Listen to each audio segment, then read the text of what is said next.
Somewhere in your home right now, there is a pile of survival gear that would completely fail you in an actual emergency. Think about that for a second. You spent real money. You made what felt like responsible decisions. You told yourself you were being smart. But most of what people call a survival kit is nothing more than repackaged anxiety sold with tactical branding. The folding card tool with the tiny saw blade that snaps on dry wood, the paracord bracelet no one ever unravels, the flashlight that needs 4 specific batteries no one stocks, the multifunction pen that costs $40 and writes like a broken crayon. All bought with good intentions, all completely untested, all sitting in a junk drawer or buried in a closet. And here is the part that should concern you. If a real crisis hit tomorrow, most of that stuff would not help you at all. That is the gap no one wants to talk about. The survival industry has become extraordinarily good at selling feelings rather than function. It sells you the sensation of being prepared without requiring you to actually become prepared. Because here's the uncomfortable truth. Buying something feels like doing something. It mimics action. It scratches the anxiety itch. But owning equipment and being genuinely ready are completely different things. I've been studying and practicing emergency preparedness since 2012, and the single hardest lesson I had to accept was this. The gear that actually keeps people alive in real disasters is boring. It is not exciting. It does not photograph well. No one is building a following around short videos of rolled gauze or a $2 lighter. But those are the things that matter when the power grid goes down and does not come back up, when roads wash out and stores close, when nobody knows how long the disruption is going to last. So today, we're cutting through all of it. No fantasy gear, no gadgets that promise 17 functions and deliver none of them properly. Instead, we're going through 7 specific tools with a real, documented history of saving lives in genuine emergencies. These are the tools that search and rescue professionals carry. These are the items that relief organizations distribute after disasters. These are the things that survivors consistently say they could not have made it without. Now, some of you have heard me cover a few of these before in other videos. That's completely intentional. There's an old truth in teaching. People need to be reminded far more than they need to be taught new things. The difference between knowing something matters and actually having it packed and ready is enormous. So as we go through each item, I want you to ask yourself honestly, do I actually own this? Is it in a bag? Is it accessible? Because the knowledge without the tool does not help you the night everything goes wrong. Let's get into it. The first tool is a quality fixed blade knife. Not a blade with a hollow handle packed with fishing hooks and matches. Not a 12-inch combat knife designed for movie posters. Not a $6 gas station blade with an aggressive name and a skull on the handle. A real working knife. Full tang construction. A blade between 4 and 5 inches. Steel that holds an edge through actual field use. Here's what most people misunderstand about knives in a survival or emergency context. A knife is not primarily a weapon. It's a construction tool. It's the piece of equipment that allows you to do almost everything else. Process wood for fire, cut rope and cordage, prepare food, build and repair shelter, strip wire, fashion improvised tools from raw materials available around you. Knives have been the single most important handheld tool in human civilization for thousands of years, not because they look intimidating, but because cutting and shaping materials is foundational to almost every survival task. The problem with the survival market is that it is absolutely flooded with knives engineered to look impressive rather than perform. They use low-grade steel that dulls after cutting a handful of branches. The handles develop play where they connect to the blade. Under pressure, real lateral pressure, like prying or batoning wood, they fail. And the people who own them never discover any of this because they never test them. The knife sits in the drawer, still sharp, still looking sharp, right up until the moment it is needed and immediately reveals every flaw. A reliable fixed blade knife from a reputable manufacturer runs somewhere between $40 and $100. Names like Mora, Condor, or similar makers in that category produce knives that are completely unglamorous and completely dependable. No action movie would feature them. No influencer is unboxing them to dramatic music. They're workhorses. They've been used and trusted by bushcraft practitioners, wilderness survival instructors, and field workers who depend on their tools daily. They will outlast a stack of cheap tactical blades because the geometry, steel quality, and construction are all built around real use rather than shelf presentation. The full tang design matters significantly. Folding knives have a mechanical vulnerability, the pivot mechanism, the locking system. For everyday tasks, a folder is perfectly suitable, and I carry one daily.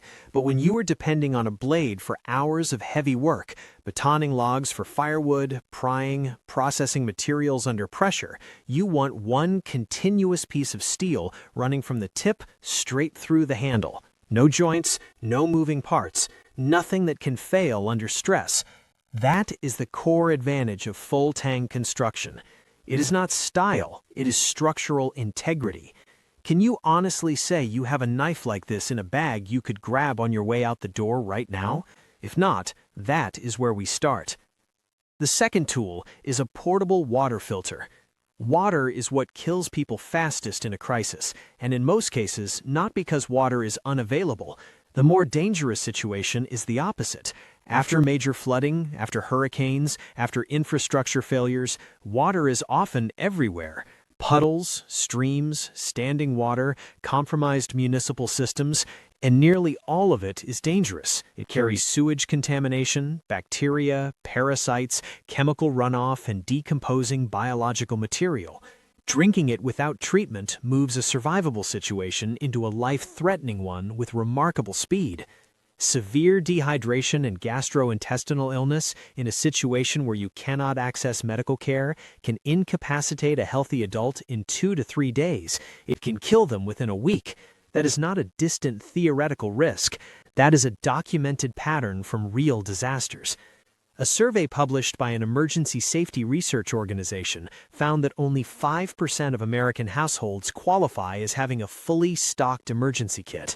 20% have zero recommended supplies at all, and water treatment is consistently one of the most absent items, even among people who identify themselves as somewhat prepared. 52% of respondents in that same survey cited cost as a primary barrier to preparedness, which makes this next part important. Portable water filtration is genuinely affordable. A quality hollow fiber membrane filter costs between $30 and $40. It fits in your hand, it weighs 3 ounces. The technology in these filters works on a principle similar to medical dialysis. Water is pushed through thousands of microscopic hollow fibers, and anything larger than 0.1 microns is physically trapped and removed. That includes the overwhelming majority of dangerous bacteria, including Salmonella, cholera, and E. coli, and protozoa like Giardia and Cryptosporidium. The removal rates exceed EPA standards. This is not experimental technology or marketing language. It is widely deployed humanitarian infrastructure. After major hurricanes devastated portions of the southern United States in 2024, tens of thousands of these filters were distributed to communities where municipal water systems had been completely destroyed. People were filtering creek water, not as a last resort after considering other options, as their only option for weeks. Search and rescue teams carry them, disaster relief organizations stock them by the tens of thousands.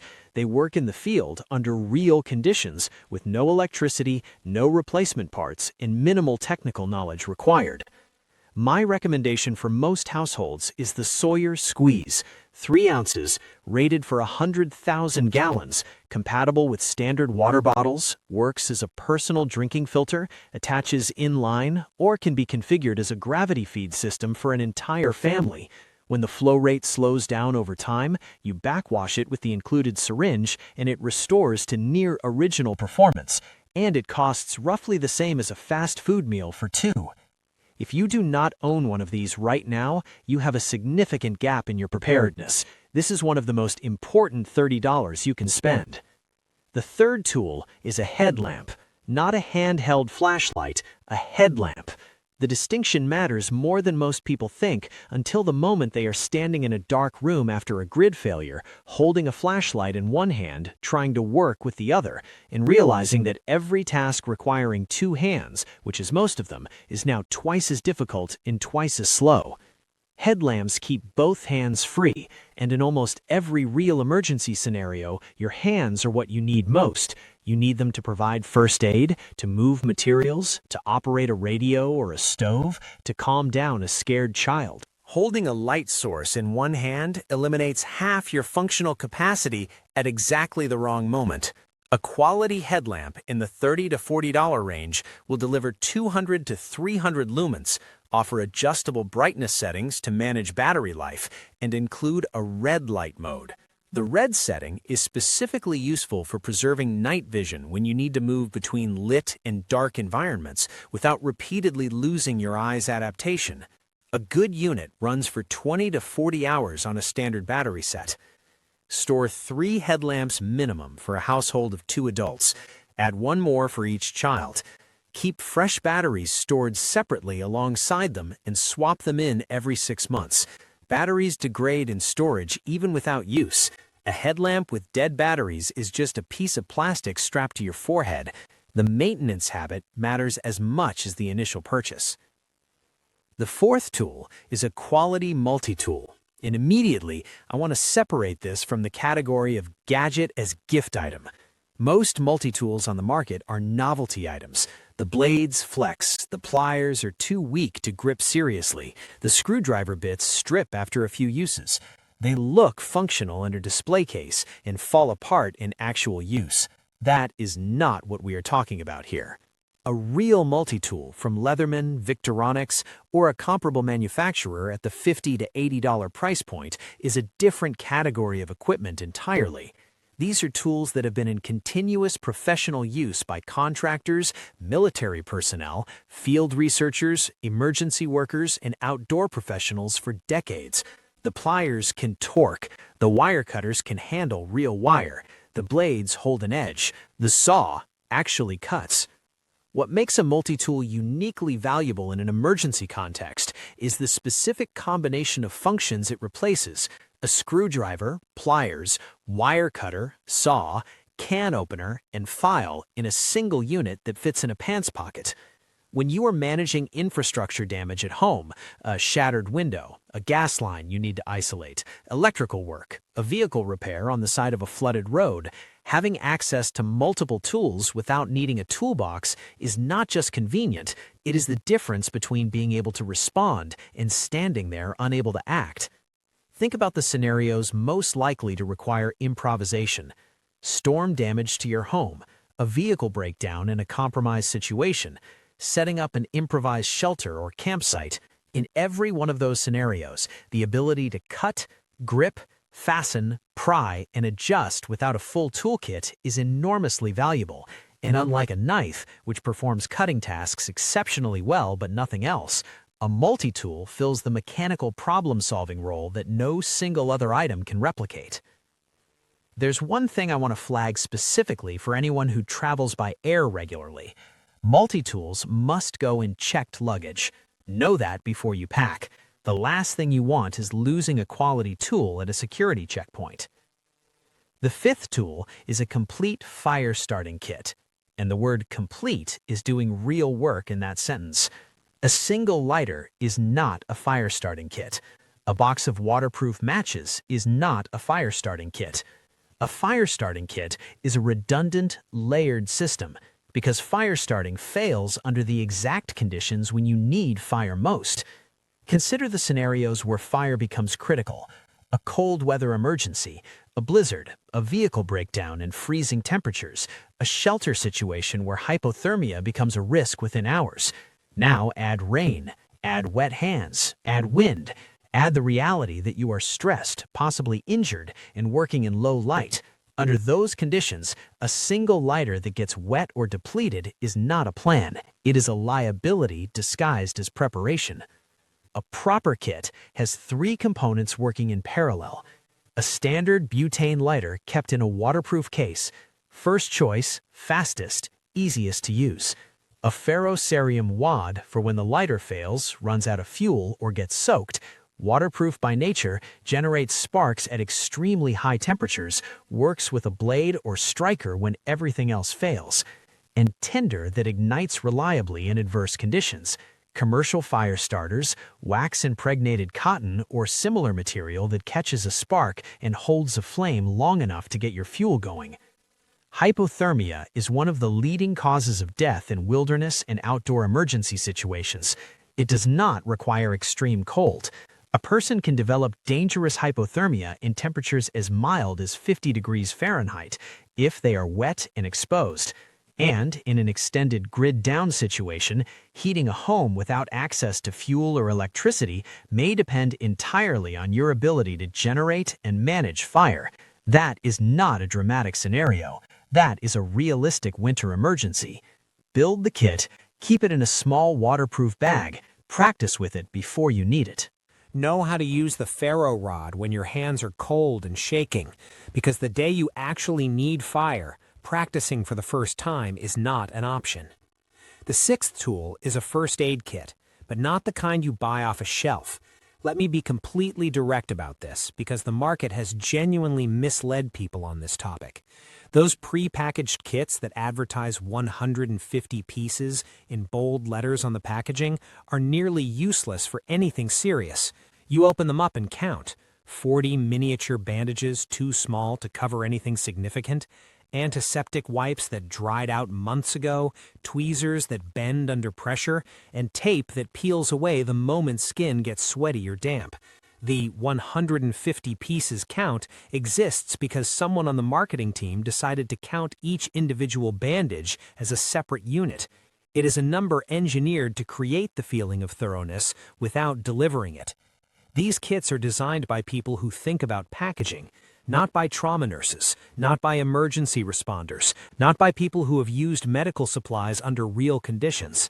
And the result is that millions of people own first aid kits that would be functionally inadequate for anything more serious than a minor cut. A real first aid kit is one you assemble yourself around the injuries most likely in your realistic emergency scenarios. For the overwhelming majority of people, those scenarios involve severe weather events, vehicle accidents, earthquakes, extended power outages, in situations where reaching a hospital quickly is not possible. The injuries in those contexts are cuts, lacerations, significant bleeding, sprains, burns, and fractures, not minor scrapes. Your kit needs to prioritize 3 areas: bleeding control, wound management, and basic stabilization.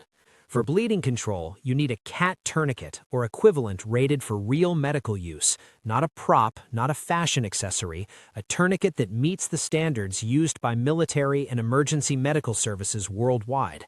A genuine CAT costs roughly $30, and it is arguably the single most important medical item a civilian can own. Uncontrolled hemorrhage from a traumatic injury is one of the most preventable causes of death in emergency situations. A properly applied tourniquet is frequently the only intervention standing between a wounded person and fatal blood loss before professional help arrives.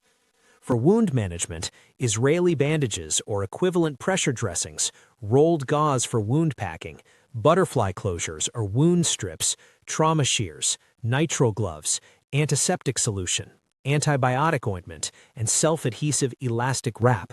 For medications, ibuprofen, acetaminophen, diphenhydramine for allergic reactions, and at minimum 2 weeks of any personal prescription medications. All of this fits in a pouch roughly the size of a thick paperback novel. Total cost is $50 to $75. But here is the part that matters more than the contents: training. A tourniquet in untrained hands is either useless or harmful.